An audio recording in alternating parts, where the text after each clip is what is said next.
राम राम, जय छत्तीसगढ़, जय माँ भारती। आप सभी का मेरे YouTube चैनल सत्य साक्षात्कार में हार्दिक अभिनंदन एवं स्वागत है। आप सबसे मेरा निवेदन है कि लोकसभा चुनाव को लेकर और विभिन्न प्रकार के जो उसमें नए नए जो डेवलपमेंट हो रहे हैं उसको लेकर मैं आपसे प्रॉमिस किया था कि मैं लगातार विश्लेषण और आकलन करता रहूँगा। जिस प्रकार से घटनाक्रम तेजी से बदलते जा रहे हैं और जैसे जैसे कैंडिडेट का घोषणा होगा, प्रत्याशी मैदान में आएंगे, पार्टी अपने प्रत्याशी उतारेंगे, विभिन्न पार्टियां विभिन्न राज्यों में, मैं आपके सामने विश्लेषण आकलन लेते रहूँगा।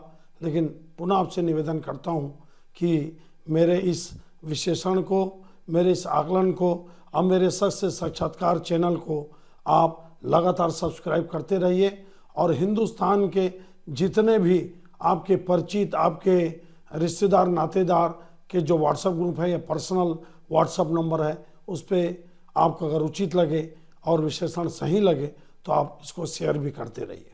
देखिए आज क्या स्थिति है। आज टिकट वितरण अभी तक शुरू नहीं हुआ है, लेकिन निश्चित रूप से मान के चलिए कि भारतीय जनता पार्टी से जुड़े जितने दल हैं, खासकर एनडीए, वो रणनीति बनाने में कामयाब है। उनके वार रूम में रणनीति बन रही है, टेबल में रणनीति बन रही है और लगातार उनके बैठकें हो रही हैं। लोगों के पास अपने मुद्दे पहुंचाते जा रहे हैं। खासकर भारतीय जनता पार्टी जो पिछले 5 साल में जो भी अपना रिपोर्ट कार्ड है उसको जनता के पास पहुंचाते जा रही है। वो लगातार सक्रिय है, उसके प्रत्याशी लगातार लगभग फाइनल भी होते जा रहे हैं। और वहीं पे आज मैं जिस पर विश्लेषण करना चाह रहा हूँ वो है इंडी गठबंधन या इंडिया गठबंधन, जिसमें कांग्रेस पार्टी सबसे बड़ी पार्टी के रूप में विद्यमान। इस बीच में क्या क्या घटनाक्रम हुए आज तक, देखिए महाराष्ट्र में जहाँ पे बहुत बड़ी चुनौती थी एनडीए मतलब भाजपा नीत संगठन को, वहाँ पे शरद पवार जी को एक बहुत बड़ा झटका मिला जब उनसे उनका चुनाव चिन्ह घड़ी छाप छिन गया और उनका फ्लैग छिन गया और उनका नाम छिन गया। ये पूरा उनके भतीजे अजित पवार जी को मिल गया। मतलब कुल मिलाकर अजित पवार जी की पार्टी असली एनसीपी बन गई, जिसके पास फ्लैग भी आ गया और जिसके पास घड़ी का छाप भी आ गया। अब आप देखिए, इसके पहले शिवसेना टूटी। कल्पना करिए आप, अगर शिवसेना नहीं टूटती, एनसीपी नहीं टूटती और ये सब आपका कांग्रेस के साथ मिलकर अगर रहते तो क्या मजबूत स्थिति महाराष्ट्र के 48 सीटों में मोदी जी के खिलाफ, भाजपा के खिलाफ या एनडीए के खिलाफ बनती। कल्पना करिए। कुल मिलाकर अगर ये स्थिति देखा जाए तो महाराष्ट्र में 2 बड़ी पार्टियां दोनों स्प्लिट हो गई और जो इंडी गठबंधन के साथ हैं, 2 शिवसेना और एनसीपी, दोनों को छाप और फ्लैग और पार्टी का सिंबल दोनों नहीं मिल पाया। ये दोनों एनडीए के साथ शामिल हैं, अजित पवार के एनसीपी और शिंदे गुट की शिवसेना। अब आप देखिए, आप महाराष्ट्र में नुकसान हो गया। उसके बाद उत्तर प्रदेश में लगातार विधानसभा के बाद जब अखिलेश यादव जी विधानसभा लड़ रहे थे, जब दूसरी बार योगी जी सीएम बने तो राजभर जी उनके साथ थे और भी बहुत सारे लोग आपके अखिलेश यादव जी के साथ थे। क्या हुआ? सबसे पहले राजभर जी टूटे और पश्चिमी उत्तर प्रदेश के जो जाट बहुल इलाका, जहाँ पे 40 सीटों पे जाटों का बहुत बड़ा प्रभाव है, जयंत चौटाला जी की पार्टी लोक दल, अब वो भी एनडीए के खेमे में जाने की लगभग फैसला हो चुका है। मेरे ख्याल से 12 फरवरी के आसपास 3 सीट या 4 सीट या 2+1, 2 लोकसभा की सीट और 1 राज्यसभा और मंत्रिमंडल राज्य में और केंद्र में। देखिए कितना बड़ा। हालांकि लोकदल कहाँ मजबूत है? पश्चिमी उत्तर प्रदेश, मथुरा, बागपत, मुजफ्फरनगर, इन सीटों पे भारतीय जनता पार्टी के सांसद लोकदल के चौधरी जी को, इवन स्वर्गीय चौधरी अजीत सिंह को भी भारतीय जनता पार्टी हरा चुकी। लेकिन उसके बाद भी कांग्रेस को और इंडिया गठबंधन को कमजोर करने के लिए भारतीय जनता पार्टी पूरा ताकत झोंक दी है। अब राजभर जी के बाद आप ये मान के चलिए कि जयंत चौधरी जी की भी party Bharatiya Janata party NDA के समर्थन में जाने वाली है।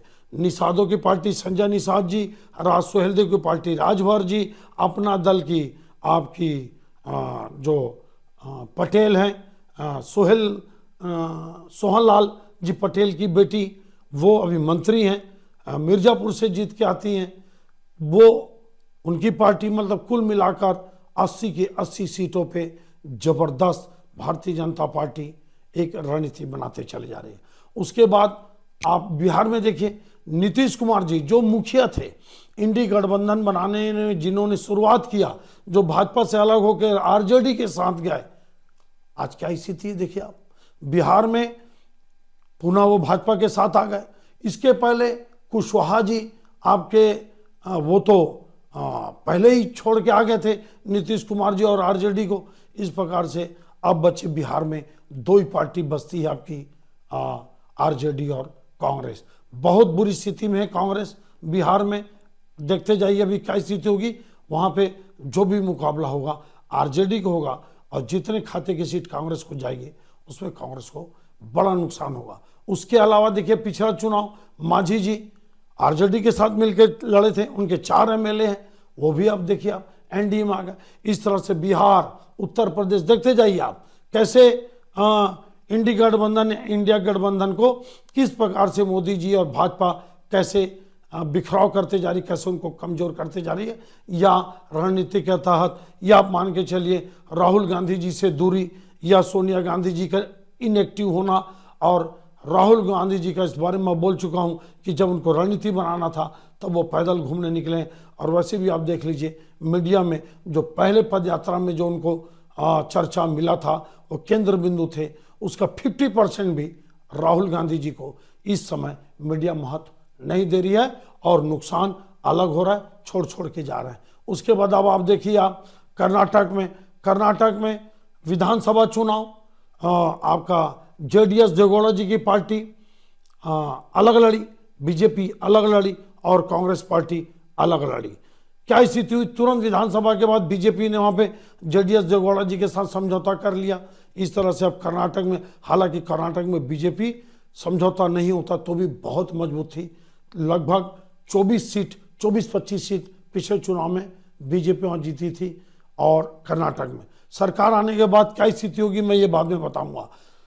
अब आप देखिए अब तेलंगाना में वैसे भी वहां पे लगभग चतुष्कोणीय मुकाबला होगा।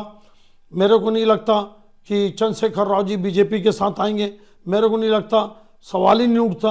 और कोई पार्टी एमआईएम के ओवैसी जी आए तो वहां पे चंद्रशेखर राव जी भी अलग लड़ेंगे, बीजेपी भी अलग लड़ेगी, कांग्रेस भी अलग लड़ेगी और एआईएम भी अलग लड़ेगी। आंध्र प्रदेश में देखिए आप, आंध्र प्रदेश में बीजेपी का 0 है, लेकिन क्या कांग्रेस को वहां पे फायदा मिलता है? नहीं के बराबर। क्यों? क्योंकि 2 प्रमुख पार्टी टीडीपी और वाईएसआर की जगन मोहन रेड्डी जो सीएम है, दोनों लगभग हर मुद्दे में सेंट्रल में बीजेपी के साथ खड़े होते हैं।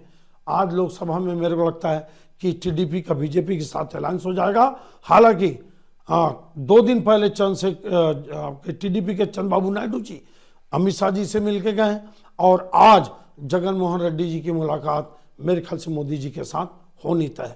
अगर 25 सीट इन दोनों पार्टियों में बांट दें, क्योंकि मेरे को कांग्रेस की भी संभावना नहीं लगती, बीजेपी की भी नहीं लगती, लेकिन दोनों कांग्रेस के साथ नहीं है, ये आप मान के चलिए। उसके बाद आप देख लीजिए, आप बहुत जल्द आपको सूचना मिलेगी कि अकाली दल भी पंजाब में फिर से एनडीए में शामिल होने वाली है। क्यों? अगर अकाली दल लड़ी पंजाब में तो मान के चलिए सबसे कमजोर पार्टी वो रहेगी। लोकसभा में भी लगभग 14 सीट है और यहां पे आम आदमी पार्टी पहले ही बोल दी है कि हम कांग्रेस के साथ समझौता पंजाब में नहीं करेंगे, भले दिल्ली में हो जाएगा, वो भी मेरे को टाइम लगता है। उसके अलावा आपके केजरीवाल जी लगातार अपने प्रत्याशी घोषित करते जा रहे हैं, गुजरात में कर चुके हैं और असम में 3 सीट में वो घोषित कर दिए। कुल मिलाकर वो भी इंडी गठबंधन का पूरी तरह से तोड़फोड़ में लगे, बोलना अलग बात है। और बिना समझौता के असम में वो अपने प्रत्याशी घोषित कर दिए। उसके बाद देखिए आप क्या स्थिति है। कुल मिलाकर अब आप देखते जाओ, आप लगातार आज से जो 6 महीना पहले ऐसा लगता था कि जब पहली बैठक हुई इंडिया गठबंधन का, तो ऐसा लगता था कि लगभग 200 सीटों को आप छोड़ दो जहां कांग्रेस और बीजेपी का नेक टू नेक होगा, बाकी जो बचे 543 में 343 सीटों पे एक एक प्रत्याशी विरोधी पक्ष से उतरेंगे।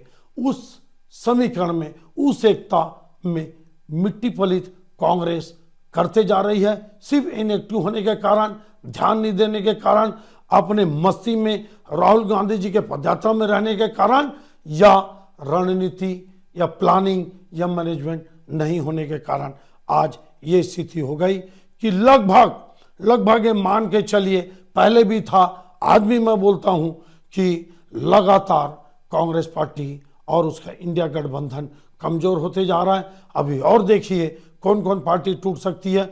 2-3 की मैं संभावना की है, टीडीपी की मैं संभावना कर रहा हूं, अकाली दल की भी मैं संभावना कर रहा हूं, आपके जयंत चौधरी जी लगभग उनका आना बीजेपी में तय है। तो कुल मिला के नॉर्थ इंडिया पूरी तरह से कांग्रेस अकेले पड़ती जा रही है। बिहार में आरजेडी है, ममता बनर्जी बोल दी कि मैं समझौता बंगाल में नहीं करूंगी। इवन अखिलेश यादव जी भी उत्तर प्रदेश में बोलते हैं कि मैं कांग्रेस को 11 सीट दूंगा। कांग्रेस पार्टी बोलती है कि अखिलेश यादव कौन होते हैं हमको 11 सीट देने वाले।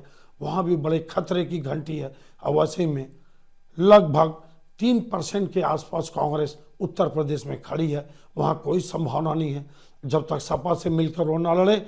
इस तरह से आप देखिए, अब लोकसभा में बिल्कुल मोदी जी को, भारतीय जनता पार्टी को और उनके एनडीए गठबंधन को पूरे नॉर्थ इंडिया में, कश्मीर से लेकर आपके छत्तीसगढ़ तक लगभग वॉक ओवर की स्थिति होते जा रही है। और ये पूरा का पूरा जो खेल बिगड़ रहा है वो कांग्रेस के रणनीति कमजोर होने के कारण, मैनेजमेंट कमजोर होने के कारण, राहुल गांधी जी की नासमझी, उनके सलाहकारों का नासमझ होना, और पता नहीं इसके पीछे और उनके सलाहकारों का क्या खेल है। क्या मोदी जी, अमित शाह के लोग राहुल गांधी जी से मिले हुए हैं कि उनको कमजोर कर रहे हैं, तो वक्त बताएगा। लेकिन कुल मिलाकर आप देखिए, जो स्थिति 6 महीना पहले विरोधियों की मजबूत दिखती थी, वो कैसे, जो मैं हमेशा बोलते आ रहा था, फिर मैं बोल रहा हूं, कमजोर लगातार होते जा रही है। इस परिस्थिति में मान के चलिए आप, नॉर्थ इंडिया में कश्मीर से लेकर छत्तीसगढ़, गुजरात से लेकर राजस्थान, नॉर्थ ईस्ट असम से लेकर मिजोरम, त्रिपुरा तक बहुत बुरे दौर से कांग्रेस पार्टी गुजर रही है। इंडी गठबंधन बहुत तेजी से बिखरते जा रही है। सिर्फ आप एक बिहार को मान के चलिए, जहां पे उसके साथ आरजेडी पूरे ताकत के साथ खड़ी हुई है, बाकी कहीं कुछ संभावना नहीं दिखती मेरे को। ये स्थिति आप मान के चलिए। अब आगे देखिए क्या होता है। मेरे को लगता है चुनाव लड़ने के पहले ही सब कुछ स्पष्ट है, आपके पास भी, मेरे पास भी। मैं आपको बताऊंगा कि कौन कितने सीट पे कितना मजबूत है, क्या परिस्थिति और बनती जाती है। ये मेरा विश्लेषण, ये मेरा आकलन आपको कैसा लगा? अगर अच्छा लगता है तो आप हिंदुस्तान के सभी क्षेत्रों में, अपने परिचितों में, संबंधों में आप शेयर करते रहिए, व्हाट्सएप ग्रुप में भेजते रहिए और लगातार मेरे चैनल को सब्सक्राइब करते रहिए। प्रभु राम जी के चरणों में प्रणाम, साष्टांग प्रणाम करते हुए वंदे मातरम, जय मां भारती का उद्घोष करते हुए, जय भारत, जय छत्तीसगढ़।